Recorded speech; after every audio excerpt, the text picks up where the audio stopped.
لا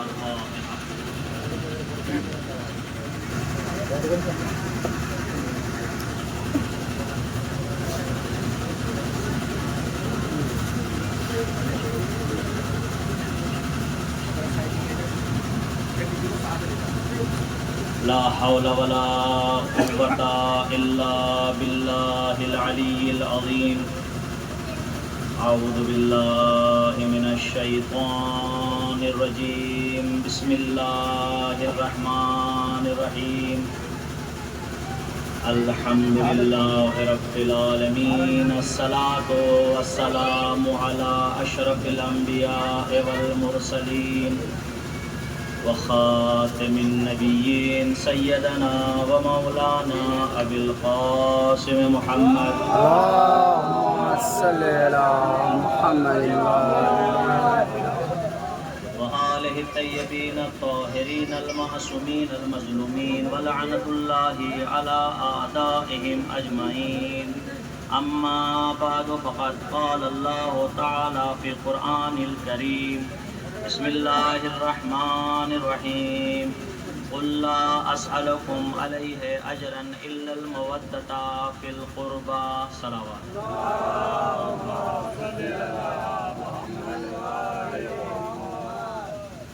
عزیزان محترم، بزرگان ملت، عقدان سید الشہداء، عاشقان حیدر کرار،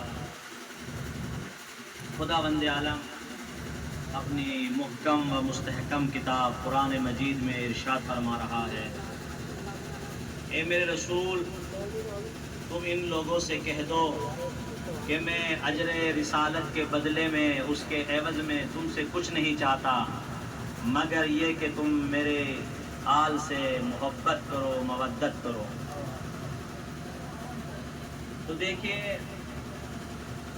یہ جو آپ نے فرش عزا بچھایا ہے، یہ ایک محب اہل بیت ہونے کی دلیل ہے،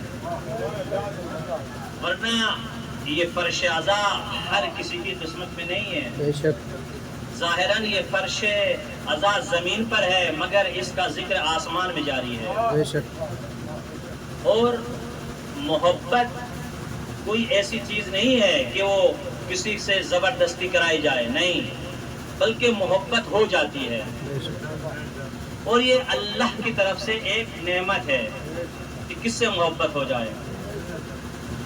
اور ظاہر سی بات ہے، انسان ایک خوبصورت منظر دیکھے، تو اس کی آنکھیں دیکھنے کے بعد تعریف نہ کریں تو یہ اس منظر کی کمی نہیں، آنکھوں کی کمی ہے. کیا بات. انسان ایک بہترین آواز سنے اور سننے کے بعد کہے کہ یہ آواز اچھی نہیں تھی تو یہ آواز کی کمی نہیں، یہ کانوں کی کمی ہے. کسی کا بہترین ذکر ہو رہا ہو اور وہ اس کے دل کو نہ بھائے تو اس ذکر کی کمی نہیں، یہ دل کی کمی ہے. تو عزیزو، اگر قرآن مجید میں آیہ مودت نہ ہوتی، اگر قرآن مجید میں آیہ مودت نہ ہوتی اور رسول اسلام کی زبان پر محبت علی کا نعرہ نہ ہوتا تو وہ ہر وہ دل کہ جس کے دل میں دل ہے تو کیا کرتا؟ تب بھی علی کے قصیدے پڑھتا. عزیزان محترم، یہ محبت ہر کسی کے بس کی بات نہیں ہے. اور کس کا ذکر کرنے کے لیے ہم یہاں پر بیٹھے ہیں؟ اس علی کا ذکر کرنے کے لیے یہاں پر آئے ہیں کہ جب یہ بچہ پیدا ہوا، کہاں پر پیدا ہوا؟ خانہ کعبہ میں پیدا ہوا. اب اس بچہ جو چھوٹا سا بچہ ہے، مولود ہے، جناب ابو طالب لے کر آتے ہیں اپنے آغوش میں اور جانا چاہتے ہیں. ایک عیسائی عالم وہاں پر موجود تھا، کہنے لگا کہ کہاں جا رہے ہو ابو طالب، کہاں جا رہے ہو؟ کہا کہ میرا بیٹا ہے، اپنے گھر لے جا رہا ہوں. ایک مرتبہ وہ عالم کہتا ہے تمہیں نہیں معلوم مکے کا دستور کیا ہے؟ کہ مکے کا دستور کیا ہے کہ جب بھی کوئی بچہ پیدا ہوتا ہے تو تو اس کو اس پتھر کے اوپر لٹایا جاتا ہے جتنا جلدی ممکن ہو. تو پھر کیا ہوتا ہے کہ ایک اژدہا آتا ہے. وہ اژدہا آنے کے بعد اس کو سونگتا ہے. اگر یہ بچہ رو پڑے تو سمجھ لو یہ بچہ غیر حلال راستے سے آیا ہے. لیکن اگر بچہ نہ روئے اور سونگ کے یہ اژدہا آگے گزر جائے سمجھ لو کہ بچہ حلال راستے سے آیا ہے. ایک مرتبہ ابو طالب کو کیا خوف تھا؟ بھئی تو اس کے ہاتھوں میں قرآن مجید تھا. یہ تو اس کے ہاتھوں میں قرآن تھا. تو فوراً ابو طالب نے بچے کو اس پتھر پر لٹا دیا. اب دیکھیں قانون کے اعتبار سے، ماحول کے اعتبار سے، رسم کے اعتبار سے اژدہا آیا علی کے نزدیک چھوٹا سا بچہ ہے، ابھی پیدا ہوا ہے، مولود ہے. تو جیسے اژدہا نے اپنے منہ پھیلایا تو حیدر کرار نے اپنے چھوٹے چھوٹے ہاتھوں کو اس کے منہ میں دے دیا. اب دوسرا ہاتھ سے اس کا کلہ پکڑا اور فوراً چیر دیا. لوگوں میں شور ہو گیا. اس بچے نے کیا کر دیا؟ ایک شور تھا، حیا درہ حیا درہ حیا درہ. لیکن محترم، حیا کہتے ہیں عربی زبان میں سانپ کو، حیا کہتے ہیں سانپ کو، اور درہ کہتے ہیں بیچ سے پھاڑ دینے کو. تو ہزاروں کی تعداد میں لوگ جمع تھے جو کہہ رہے تھے حیا درہ حیا درہ. ارے علی نے سانپ کو پھاڑ دیا، اژدہے کو پھاڑ دیا. ایک مرتبہ ابو طالب کے پاس آیا. ابو طالب یہ تو غضب ہو گیا. کہا کہ کیا ہوا؟ ارے جو ہماری کسوٹی تھی جس سے ہم حلال اور غیر حلال کا پتہ چلاتے تھے، علی نے تو اس کو بیچ سے پھاڑ دیا. اب ہم کیسے امتحان کریں گے؟ پیچھے رسول اللہ کھڑے تھے. کہا چچا ان سے کہہ دو آج کے بعد کسوٹی علی ہے. ارے جس کے دل میں علی کی محبت ہوگی وہ حلالی ہے.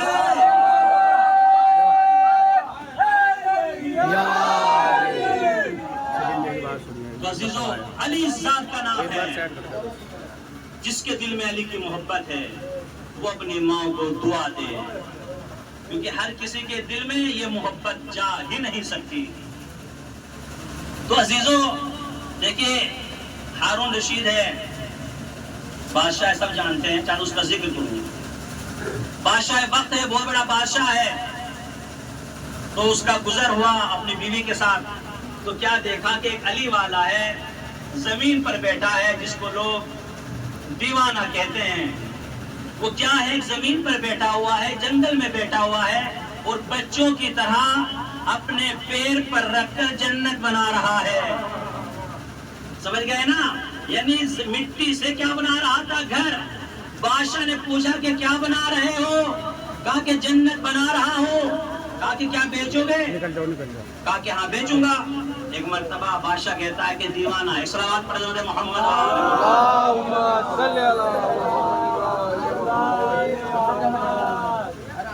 تو کہنے لگا کہ بھائی یہ دیوانہ ہے، اس کی باتوں کو کیا ماننا؟ ارے اس کی باتوں پہ کیا توجہ دینا؟ دیکھیے ذرا محترم، کون بیٹا ہے؟ علی کا چاہنے والا. علی کا چاہنے والا ہے، زمین پر بیٹھ کر جنت بنا رہا ہے، جنت. بادشاہ کہتا ہے بیچے گا؟ کہا کہ بیچوں گا. کہا کہ دیکھو کیسی باتیں کرتا ہے، دیوانہ ہے.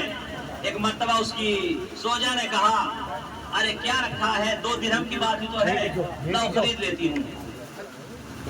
اس بیچارے کا دل بھی رہ جائے گا. اب دونوں میاں بیوی چلے گئے، رات کو جا کر سو گئے. تو ایک مرتبہ ہارون رشید خواب دیکھتا ہے کہ ایک قصر ہے بہت بڑا، جس جنت کے اندر جس پہ لکھا ہوا ہے قصر زبیدہ. ایک مرتبہ بادشاہ سلامت تھا، اپنے اوپر فخر تھا، اس قصر میں داخل ہونا چاہتا ہے، مگر نگہبانوں نے روک دیا. کہا کہ بادشاہ کہاں جا رہے ہو؟ کہا کہ قصر میں. کہا کہ دیکھو یہ قصر زبیدہ کا ہے، تمہارا نہیں. کہا کہ وہ بھی تو میری زوجہ ہے. کہا کہ یہ بیوی اور شوہر کا رشتہ یہ دنیا کا رشتہ ہے، یہ دنیا کا رشتہ ہے، یہاں کا رشتہ نہیں ہے. بادشاہ پریشان، آنکھ کھلی، رات بھر کروٹیں بدلی، صبح نمودار ہوئی. زوجہ سے کہا جلدی تیار ہو جاؤ، سفر کے لیے چلتے ہیں. دونوں پھر چلے. تو کیا دیکھا؟ وہی علی کا چاہنے والا زمین پر بیٹھا ہوا ہے، مٹی سے گھر بنا رہا ہے، اب بہت جلدی ہارون نے کہا گھر بیچو گے؟ کہا کہ ہاں بیچوں گا۔ کہا کہ کتنے میں؟ کہا کہ تیری پوری مملکت۔ کل کیا کہا تھا؟ 2 درہم میں، آج کہا پوری مملکت۔ ایک مرتبہ بادشاہ کہتا ہے کہ عجیب انسان ہے، کل تو 2 درہم کہہ رہا تھا، آج پوری مملکت کہہ رہا ہے۔ کہا کہ دیکھ تیرا غیب پر ایمان نہ تھا۔ اب میں کہتا ہوں اپنے شیعوں سے، قسم خدا کی تمہیں فخر ہونا چاہیے کہ ہمارا امام غائب موجود ہے، ہمارا امام زندہ موجود ہے۔ اس کا غیب کے اوپر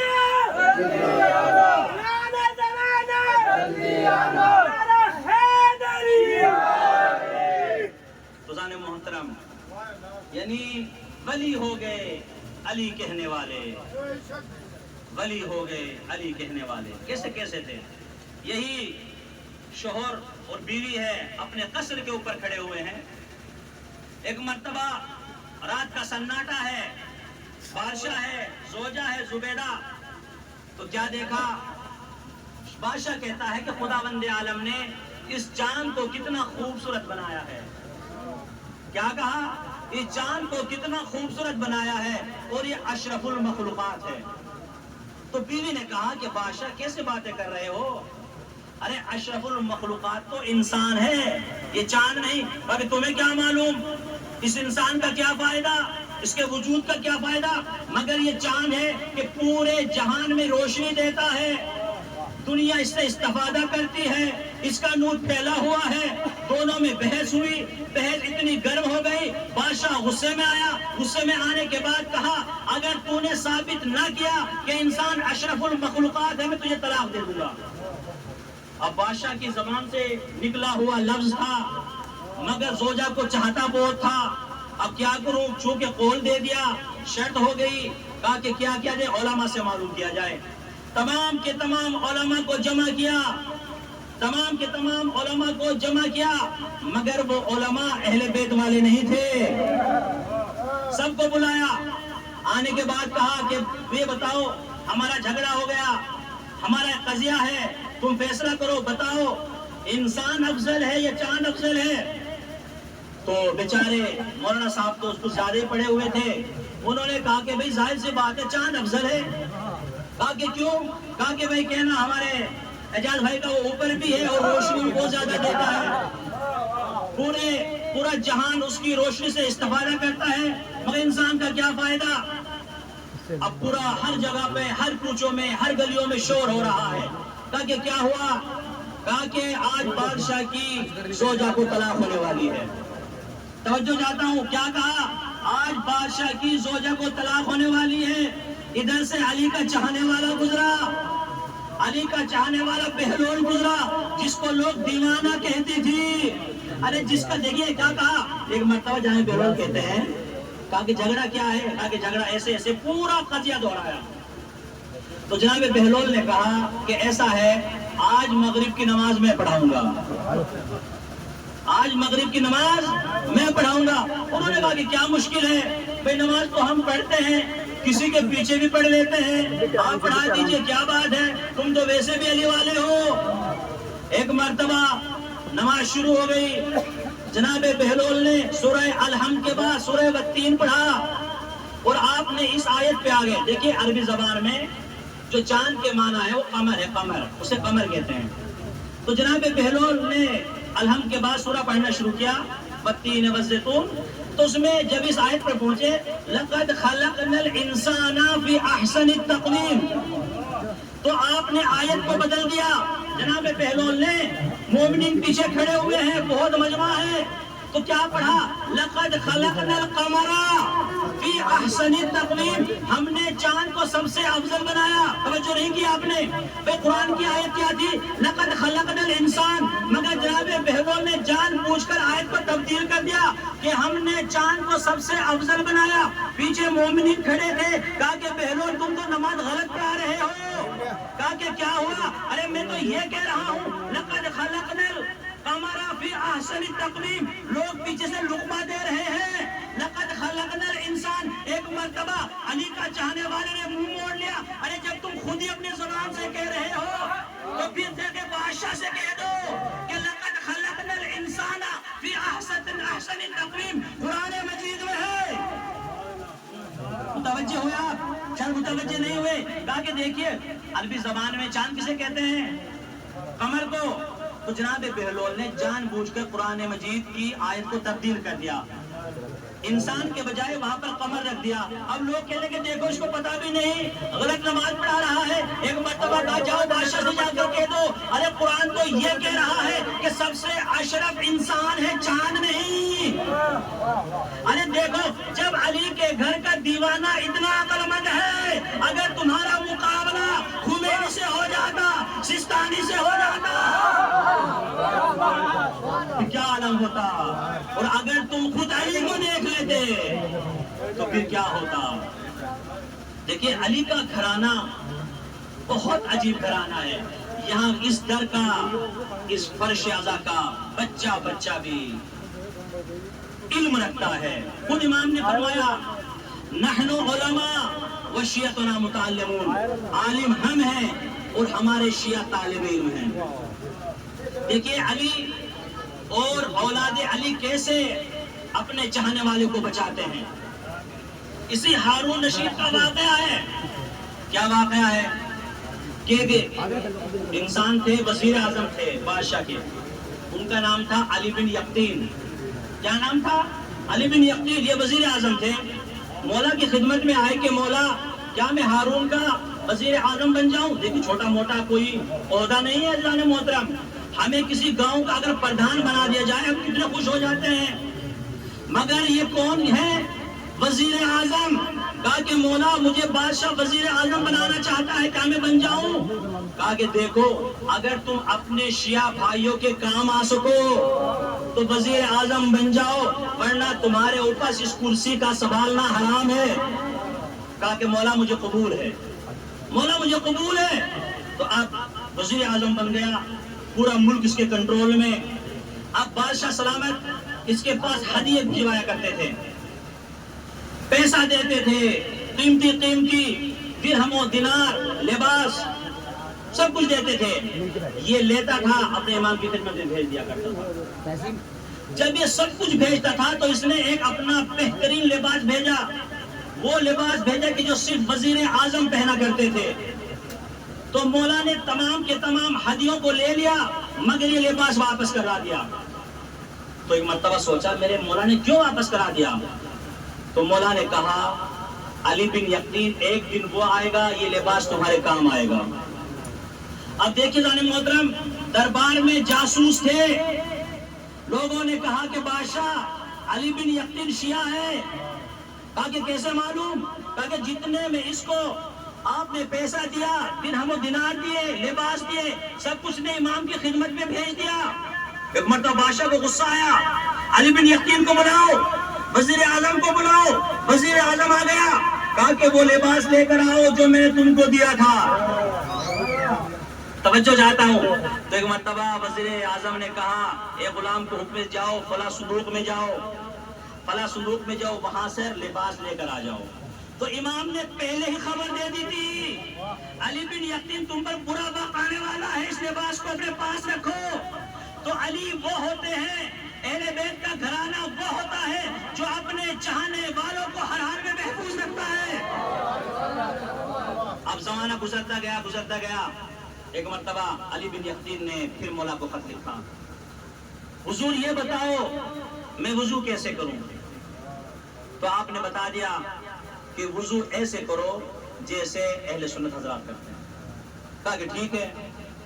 تعجب کیا, میں بھی تو شیعہ ہوں. دیکھیں ہر مذہب کو اختیار ہے, لا اکراہ فی الدین, دین میں کوئی زبردستی نہیں ہے, قرآن کی آیت ہے. بھئی آپ کا مذہب آپ کے ساتھ, میرا مذہب میرے ساتھ, ہر انسان کو اپنے اپنے اس کا مذہب پہ اختیار ہے. لا اکراہ فی الدین قرآن مجید کی آیت ہے. مگر مولا نے کیا لکھا وزیر اعظم کے لیے, تم وضو ایسے کرو جیسے اہل سنت کرتے ہیں. یہ تو شیعہ تھا, اس نے سوچا بھائی میں تو شیعہ ہوں مگر مولا کا حکم ماننا پڑے گا. مگر دیکھیے مستقل جاسوسی ہو رہی تھی. کہا کہ بادشاہ سلامت یہ شیعہ ہے. بادشاہ نے کہا اتنی جاسوسی ہوتی ہے میں خود اپنی آنکھوں سے دیکھوں گا. اب اس نے جھانک کر دیکھا کھڑکی کے اندر سے تو یہ بیچارہ وضو بھی ایسے کر رہا ہے جسے دوسرے لوگ کرتے ہیں. بادشاہ کو اطلاع ہو گئی. کہا کہ تم تو مجھے غلط رپورٹ دیتے ہو, مگر جب خطرہ ٹل گیا مولا نے پھر لکھا، کہا کہ تم وضو ایسے کرو جیسے ہم اہل بیت کیا کرتے ہیں، کیونکہ اہل بیت کی ذات وہ ذات ہے کہ جو مصیبتوں کو ٹال دیتی ہے، اور ہر انسان اہل بیت کی ذات وہ ذات ہے، آپ کوئی بھی مسئلہ پوچھ لیجئے، کسی بھی مذہب کا انسان ہو اس کے مطابق بیان کر دیں گے۔ اب امام نے کیا کہا تھا شروع میں؟ کہا کہ تم وزیر اعظم کا عہدہ اس صورت میں سنبھال سکتے ہو اگر اپنے شیعہ بھائی غریب بھائیوں کے کام آؤ۔ اب ایک دن ایسا آیا کہ ایک غریب انسان، فقیر انسان جس کا نام ابراہیم بن جمال تھا، علی بن یقین کے پاس آیا۔ دیکھیے محترم، ملنا آسان تھوڑی ہوتا ہے وزیر اعظم سے، اس زمانے میں وزیر اعظم ہے، جا کر آپ ان سے مل لیجیے، کوئی ملنے نہیں دے گا، مگر یہ غریب انسان ہے، وزیر اعظم سے ملنا چاہتا ہے۔ علی بن یقین نے کہا میرے پاس ٹائم نہیں ہے، میرے پاس وقت نہیں ہے۔ تو جیسے ہی یہ شخص وہاں پر پہنچا علی بن یقین مدینے میں، تو امام سے ملاقات ہوئی، تو علی بن یقین کہتا ہے کہ مولا میں آپ کی زیارت کرنا چاہتا ہوں۔ تو مولا نے پلٹ کر کہا کہ میرے پاس بھی تیرے لیے ٹائم نہیں ہے۔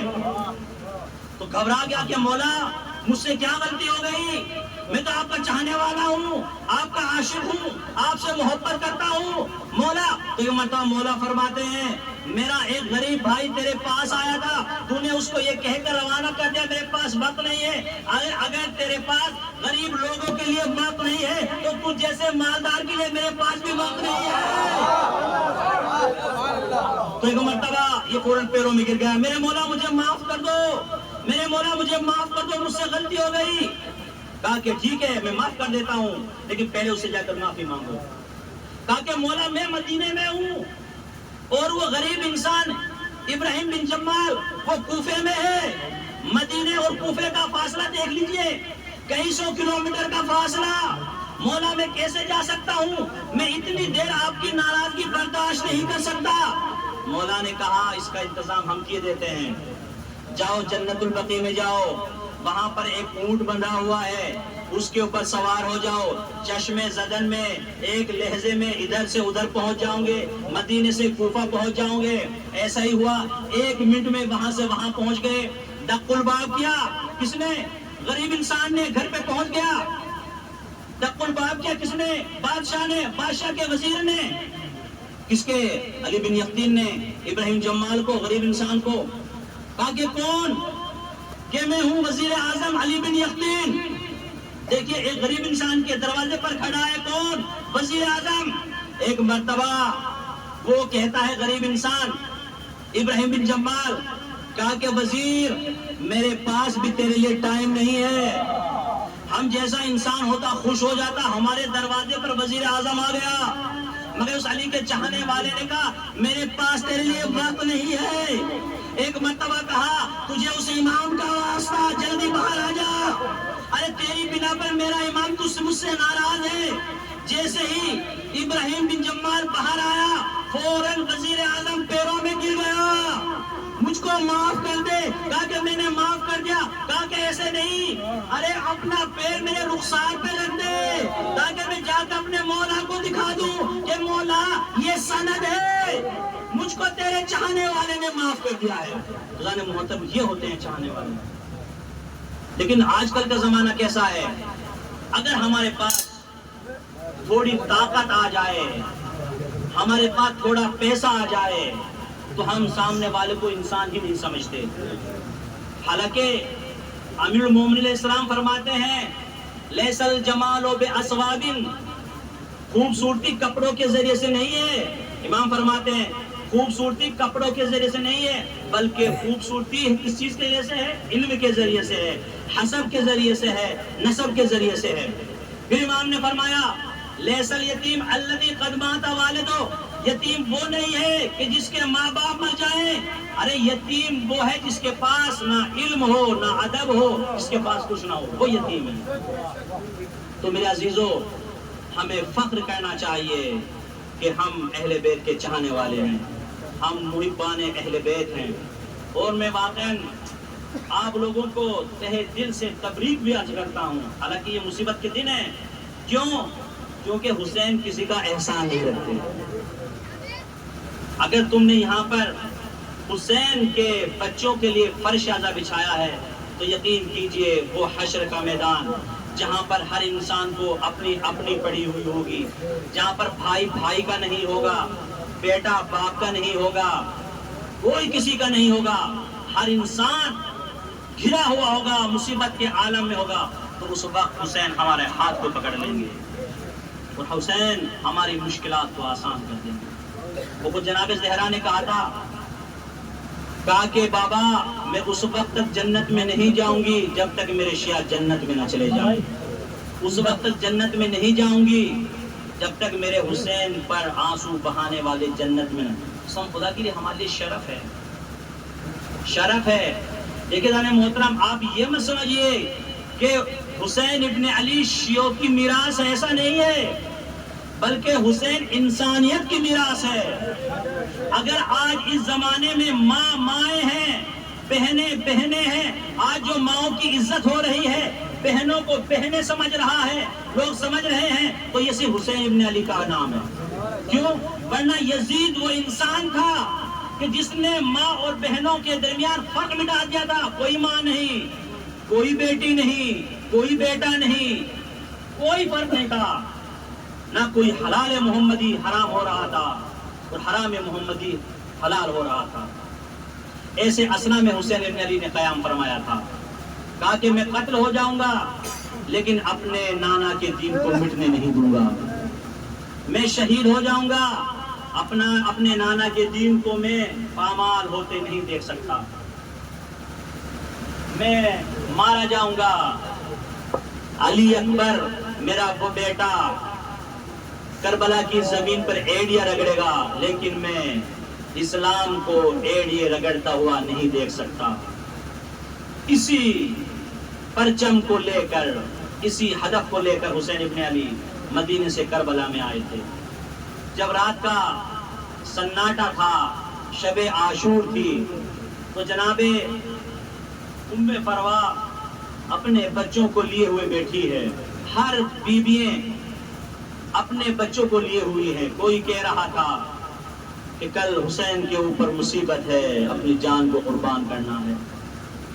دیکھیں جانے محترم، تاریخ کے جملے ہیں، تمام کے تمام خیموں میں شمع روشن تھی مگر جناب فروا نے اس شمع کو خاموش کر دیا، کہا کہ بیٹا قاسم کل چچا پر اپنی جان کو نچھاور کرنا ہے، کہیں ایسا نہ ہو کہ تم منع کر دو اور کسی کی نگاہ پڑ جائے، تو آپ نے اس شمع کو خاموش کر دیا۔ ایک مرتبہ جناب قاسم کہتے ہیں اماں گھبرائیے نہیں، میں نے آپ کا شین پیا ہے، میرے بازوں میں حسن کا خون ہے، میں کل اپنی جان کو چچا پر نچھاور کر دوں گا، اماں میں علی اکبر کے اوپر آنچ نہیں آنے دوں گا۔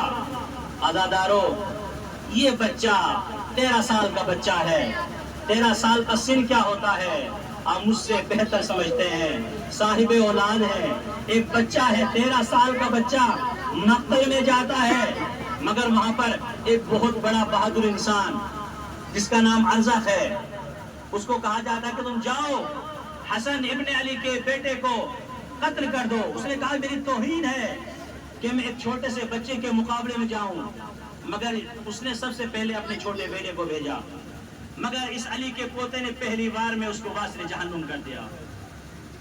دوسرا بیٹا آیا، اس کو بھی واسطے جہنم کیا، تیسرا آیا، اس کو بھی واسطے جہنم کیا، چوتھا آیا، اس کو بھی واسطے جہنم کیا۔ لیکن محترم، آخر میں یہ انسان کہ جو 4 بچوں کا باپ تھا، اس کے سامنے یہ دنیا تاریخ ہو گئی، فوراً حسن ابن علی کے سامنے آیا لڑنے کے لیے، مگر علی کے پوتے نے، عباس کے بھتیجے نے، عباس کے شاگرد نے اس طریقے سے وار کیا، اس کو بھی واسطے جہنم کر دیا۔ ایک مرتبہ عمر سعد کہتا ہے ارے یہ بچہ ضرور ہے مگر اس کے بازوں میں حسن کا خون ہے، اس کے بازوں میں علی کا خون ہے، یہ ایسے قبضے میں نہیں آئے گا، چاروں طرف سے حملہ کرو۔ چاروں طرف سے حملہ ہوا، باغی ہوئی فوجیں واپس آئی، حملہ ہو رہا تھا، ایک مرتبہ بچہ زمین پر گرا، آواز دی چچا میری مدد کو آئیے۔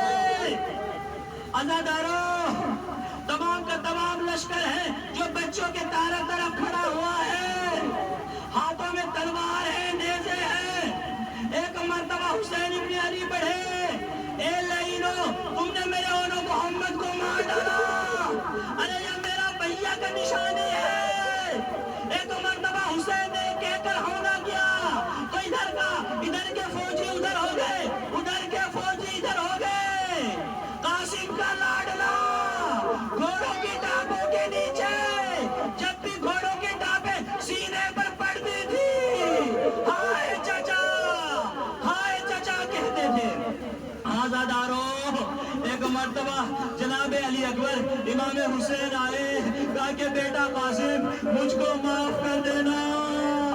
آزاداروں، تاریخ کے جملے ہیں، جب جناب قاسم اتنے چھوٹے تھے، ارے خود سے گھوڑے پر سوار نہیں ہو سکتے تھے، مگر امام حسین نے گھوڑے پر سوار کیا تھا، مگر جب قاسم کا لاشا مقتل سے آیا، یہ جسم اتنا لمبا ہو گیا تھا کہ گھوڑے کو زمین سے ہٹ دے رہا تھا۔ آخر یہ کیسا ہوا؟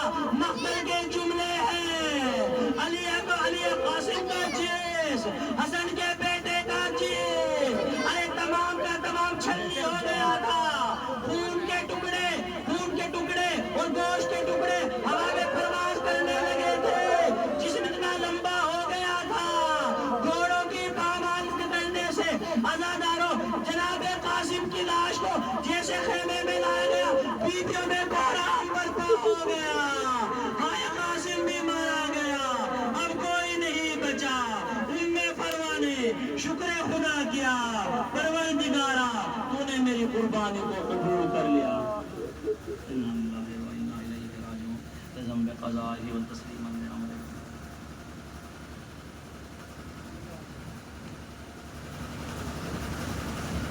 پروردگار، جب محمد والے محمد کا واسطہ، جناب قاسم کی حرمت کا واسطہ، جناب ام فروا کا واسطہ، شہدائے کربلا کا واسطہ، جو بیمار ہیں شفائے کلی عنایت فرما۔ اے میرے معبود، جو مقروض ہیں ان کے قرض کو غیب سے ادا کر دے۔ اے میرے معبود، ظہور امام میں تعجیل فرما۔ اے میرے معبود، ہماری اس مختصر سی عبادت کو قبول فرما۔ اے میرے معبود، جن بھائیوں نے یہ فرش عزا بچھایا ہے ان کی تمام مشکلات کو دور فرما۔ پروردگار، ان کے دل میں اور زیادہ محبت حسین کو اجاگر فرما، ظہور امام میں تعجیل فرما۔ ایک مرتبہ سورہ الحمد اور 3 مرتبہ سورہ توحید کی تلاوت فرما کر مرحوم غلام فرید کے روح کو ایصال فرمائیں۔